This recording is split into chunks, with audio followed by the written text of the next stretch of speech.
आजकल बहुत सारे फ़ोन आते हैं, मैसेज आते हैं, पूछते हैं गुरुजी कोई ऐसा मंत्र बताइए या कोई ऐसी टेक्निक बताइए जिससे यूजीसी नेट या जेआरएफ हम पास कर पाएँ।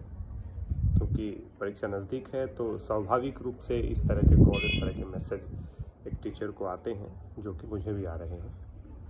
तो मुझे जो समाधान सूझा या जो मैं जिस मंत्र को जानता हूँ जिससे आप यूजीसी नेट जेआरएफ की परीक्षा को अच्छे से पास कर सकते हैं, बिना किसी परेशानी के पास कर सकते हैं, बिना किसी ट्रबल के आप पास कर सकते हैं, जो मैंने समझा, जो मैंने जाना, मैं आपसे शेयर करना चाहता हूँ इस वीडियो के माध्यम से। 2-3 बातों का आपको विशेष रूप से ध्यान रखना है। पहली, जो आपने पढ़ाई करनी है, जो आपका टेक्स्ट है, माने जो मूल ग्रंथ है, पहली मेरी सजेशन है उससे आप पढ़ाई करें। मूल ग्रंथ का तात्पर्य है योग दर्शन पढ़ें, हठ प्रदीपिका पढ़ें, घृण संहिता पढ़ें, योग वशिष्ठ पढ़ें, उपनिषद जितने 17-18 उपनिषद जितने उसमें हैं सिलेबस में, उन सबको एक बार उनका स्वाध्याय करें। उसके बाद आप हठ योग के अन्य जो ग्रंथ हैं उनको, शिव संहिता है, गोरख संहिता है, हठ रत्नावली है, सिद्ध सिद्धांत पद्धति है, आदि ग्रंथों को, मूल ग्रंथों को पढ़ने का प्रयास करें। इससे कोई भी कन्फ्यूजन नहीं रहेगा। हम क्या करते हैं, किसी भी ऑब्जेक्टिव टाइप की बुक को लेकर के आ जाते हैं।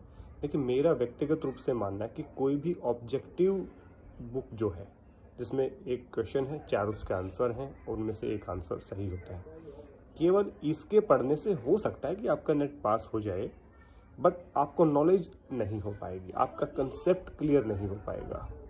कंसेप्ट क्लियर करने के लिए अपने विषय पे अपने जितने भी डाउट्स हैं उनको क्लियर करने के लिए आपको सब्जेक्टिव ही पढ़ना पड़ेगा। और सब्जेक्टिव पढ़ने के लिए मूल ग्रंथ को पढ़ना बहुत आवश्यक है, बेहद आवश्यक है।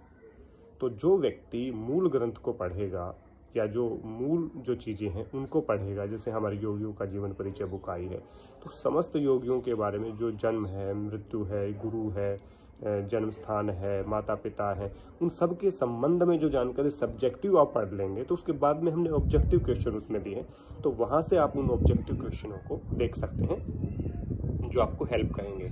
तो इस प्रकार की बुक पढ़ना चाहिए।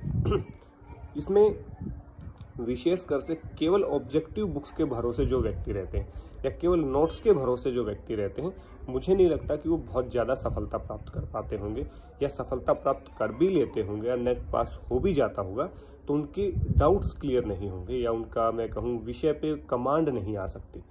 यदि तो आप प्रोफेसर बनना चाहते हैं, पढ़ाना चाहते हैं, योग के क्षेत्र में नित्य नए आयाम स्थापित करना चाहते हैं, तो आपको सब्जेक्टिव पढ़ना चाहिए। पहला सलाह है सब्जेक्टिव पढ़ना, मूल ग्रंथों को पढ़ना, जहां जितना भी मैक्सिमम हो सके।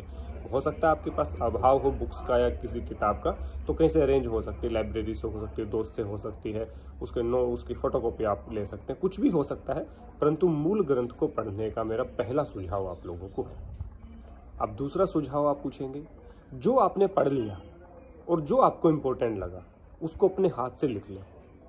मैं कभी भी किसी दूसरे के नोट्स पे डिपेंड होने की सलाह किसी को नहीं देता, ना ही मैंने आज तक किसी को नोट्स दिए होंगे बना के कि ये मेरे नोट्स हैं, आप इसको पढ़ लीजिए, आप पास हो जाएंगे। किसी भी स्टूडेंट को मैंने नोट्स नहीं दिए हैं।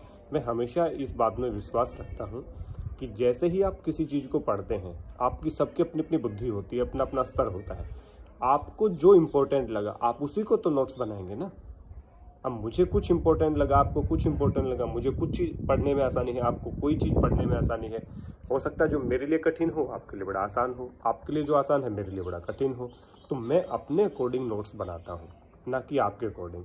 तो मेरे बनाए नोट्स आपको जचेंगे, आपके ऊपर काम करेंगे नहीं करेंगे, ये संदेह है इसके ऊपर। हो सकता है करें, लेकिन पूरी रूप से नहीं है। तो अपने हाथ से नोट्स बनाएं। जैसे ही ग्रंथ को पढ़ें, जैसे ही मूल टेक्स्ट को आप पढ़ें, उसके बाद आप अपने हाथों से नोट्स बनाएं, मुख्य बिंदुओं को अपने हाथ से लिखें। अब तीसरा काम क्या करना है? तीसरा काम करना है इन्हीं नोट्स, बनाए हुए नोट्स को पढ़ना है, इनकी रिवीजन करनी है। तो पहला काम हो गया मूल ग्रंथों को पढ़ना। दूसरा काम हो गया अपने हाथ से इम्पोर्टेंट नोट्स बनाना, आप इम्पोर्टेंट चीज़ों को नोट करना। तीसरा हो गया उन इम्पोर्टेंट चीज़ों को जो नोट किया था उनको रिवाइज करना, उनको बार बार याद करना, उनको पढ़ना। तो ऐसा यदि आप करते हैं तो आपका जो आधार है वो बहुत मजबूत बनेगा। और इस आधार को मजबूत बनाने के लिए 3 चीज़ें एक मंत्र के रूप में आप प्रयोग कर सकते हैं। तो पहले मूल ग्रंथों को पढ़ेंगे, दूसरा उससे जो आवश्यक चीज़ें आपको लगे, इंपॉर्टेंट चीज़ें जो लगे, परीक्षा उपयोगी जो चीज़ें लगे, उसको आप पढ़ेंगे। तीसरा, उन पढ़ी हुई चीज़ों को याद करेंगे, बार बार उनका रिवीजन करेंगे, तो आपके सारे डाउट भी क्लियर हो जाएंगे और आपका पूरा जो विषय है वो भी आपको समझ में आएगा, जिससे किसी भी प्रकार से कोई क्वेश्चन पूछ लिया जाए तो आप उसको आसानी से हल कर सकते हैं, सोल्व कर सकते हैं। ये मेरा सुझाव आप लोगों को था कि किस प्रकार से कोई आपको तैयारी करनी है, तो तैयारी इस प्रकार से करिए। मेरे अकॉर्डिंग ये है, हो सकता है कोई और भी अच्छा कारण हो और भी कोई अच्छा सुझाव हो, तो यदि आप में से किसी का कोई अच्छा सुझाव है तो मुझे कमेंट बॉक्स में ज़रूर लिखें। उस पर भी मैं अपनी रिकमेंडेशन है मैं दूंगा, अपना सुझाव मैं भी उस पर दूंगा। तो ये 3 चीज़ें आप जरूर करें, और इन 3 चीज़ों के साथ साथ सफलता का जो सूत्र है अकॉर्डिंग टू योग दर्शना वो बहुत इंपॉर्टेंट है। सेतु दीर्घकाल नैरंतर्य सत्कारा सेविता दृढ़ भूमि, यानी कि किसी भी चीज़ में सफलता प्राप्त करने के लिए, चाहे वो ओलंपिक में मेडल जीतना हो, चाहे नेट की परीक्षा, जेआरएफ की परीक्षा को पास करना हो, या किसी आईएएस की परीक्षा को पास करना हो, यूपीएससी की, या किसी एग्ज़ाम को क्लियर करना है, कोई भी जीवन में सफलता प्राप्त करनी है, कोई भी अचीवमेंट आपको हासिल करनी है, उसके लिए 3 चीज़ों का होना बहुत आवश्यक है, बेहद आवश्यक है। Long time, continuity and dedication, दीर्घकाल, निरंतर्य और श्रद्धा, यानी कि श्रद्धापूर्वक काम करना है, निरंतरता से काम करना है और लंबे समय तक अभ्यास करना है।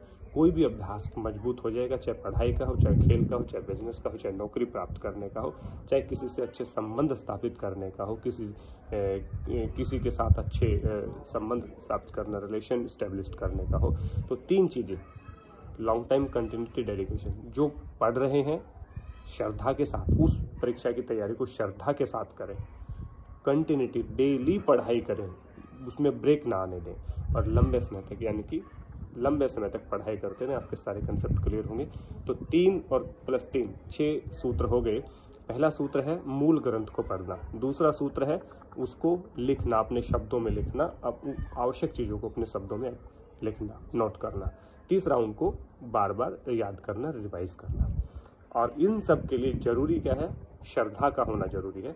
अपने ऊपर विश्वास रखो, अपनी पढ़ाई के ऊपर श्रद्धा रखो, और जो आप कर रहे हो उसमें पूर्ण विश्वास के साथ आरूढ़ होकर के आप करो। तो श्रद्धा जो होनी जरूरी है, श्रद्धा होगी तभी कंटिन्यूटी हो पाएगी। माने श्रद्धा है तो ही आप डेली पढ़ पाएंगे, अदरवाइज नहीं पढ़ पाएंगे। डेली पढ़ पाएंगे, और डेली पढ़ेंगे तो डेली पढ़ा हुआ लंबे समय तक आपका चलेगा। और यही सफलता का सूत्र है अकॉर्डिंग टू योग दर्शन। और योग से संबंधित विद्यार्थियों को ही मैं संबोधित कर रहा हूँ, लेकिन ये जरूरी नहीं कि योग के विद्यार्थी, कोई भी हिंदी का है, इंग्लिश का है, ज्योग्राफी का है, हिस्ट्री का, कोई भी किसी भी विषय का नेट जेआरएफ की परीक्षा हो, तो ये मूल मंत्र है, इनको याद रखना है। तो लंबे समय तक अभ्यास करना, पढ़ाई का निरंतर करना है और श्रद्धा के साथ करना है, और मूल ग्रंथों को पढ़ना है, लिखना है, और लिखे हुए को पढ़ना है, और पूरे आत्मविश्वास और पूर्ण विश्वास के साथ ईश्वर में पूरी आस्था रखते हुए अपनी परीक्षा को संपन्न करना है। और उसका जो परिणाम आए, उस परिणाम को अपना संतोष भाव से आपको उसको ग्रहण करना है। सफलता असफलता, सिद्धि असिद्धि में सम हो करके समत्व भाव से आपको आगे बढ़ना है। ये जीवन में दुखों से छूटने का मंत्र मैंने साथ में बता दिया। तो आशा करता हूँ आपको ये व्याख्यान अच्छा लगा होगा। लगा है तो इसको लाइक और शेयर कर दीजिए। लाइक करेंगे तो दूसरे लोगों को यूट्यूब इसको दिखाएगा, और शेयर करेंगे तो औरों की भी जानकारी बढ़ेगी और वो भी अपनी परीक्षा की तैयारी अच्छे कर पाएंगे। कोई भी सुझाव है तो कमेंट मुझे ज़रूर करें, उसका मैं रिप्लाई करने का प्रयास करूँगा। आप सबने अपना कीमती समय देकर के इस व्याख्यान को सुना, इसके लिए आपका तहे दिल से धन्यवाद। जय हिंद, जय भारत।